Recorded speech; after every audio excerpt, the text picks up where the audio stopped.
আমি চাই বাংলাদেশের জনগণ যারা চলচ্চিত্র দেখেন, যারা বাবার অভিনয়ের ভক্ত, তারা বাবার চলচ্চিত্রগুলি বারবার দেখবেন, ওনাকে মনে রাখবেন। আমরা এটাই চাই। বাবার পরিচয়টা দেন, নতুন করে পরিচয় দেন। আচ্ছা, এটা নিয়ে অনেকেই সবার মধ্যে একটু কনফিউশন আছে, আমি এটা ক্লিয়ার করে দিচ্ছি। আমার বাবা হিন্দু ফ্যামিলিতে জন্মগ্রহণ করেছিলেন এবং আমার মা একটি মুসলিম ফ্যামিলিতে জন্মগ্রহণ করেছিলেন, এবং ওনারা যখন বিয়ে করেন, বিয়ে করার সময় আমার বাবা কনভার্ট হয়ে ইসলাম ধর্ম গ্রহণ করেন এবং ওনার নাম পরিবর্তন করে হাসান ইমাম রাখেন, মোহাম্মদ হাসান ইমাম। কিন্তু যেহেতু উনি অভিনয় জগতে প্রবীর মিত্র নামেই বেশি পরিচিত ছিলেন, সেই জন্য উনি সবসময় এই নামটাকেই ব্যবহার করতেন।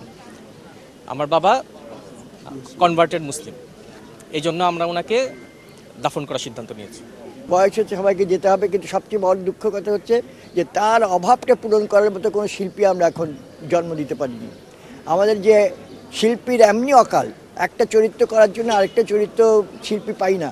সেই শিল্পীর মধ্যে এক একটা করে শিল্পী চলে যাচ্ছে। গতকাল চলে গেল অঞ্জনাদি, আজকে চলে গেল প্রবীরদা, এরকম করে আমরাও একদিন চলে যাব। কিন্তু যে শূন্যতা সৃষ্টি হচ্ছে বাংলাদেশ চলচ্চিত্র অঙ্গনে, সেই শূন্যতা কীভাবে পূরণ হবে সেটি আমরা ভাবছি। প্রবীর মিত্র মামার ছেলের সাথে আমার কথা হয়েছিল পরশুদিনই, যে আমি দেখতে যাব।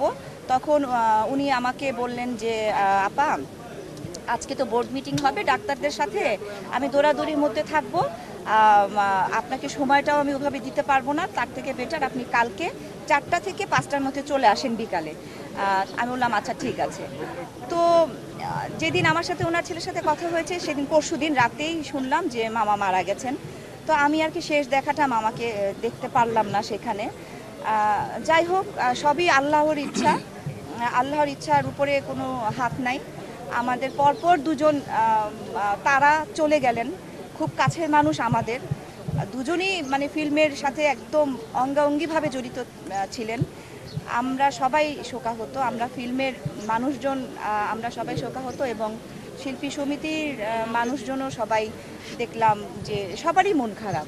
দাদা আমাদের ছেড়ে চলে গেছেন, আর কখনো বলবেন না সুব্রত কেমন আছেন, হালায় আউটডোর যাবেন, আপনার লোকে আমার রুমটা রেখে দিন, নাহলে আপনার লোকে রাখেন, আমরা আলাদা দিয়েন না, বুঝছেন না? কথা কোনো লোক নাই তো, এখন সবাই কাজে কাজে ব্যস্ত।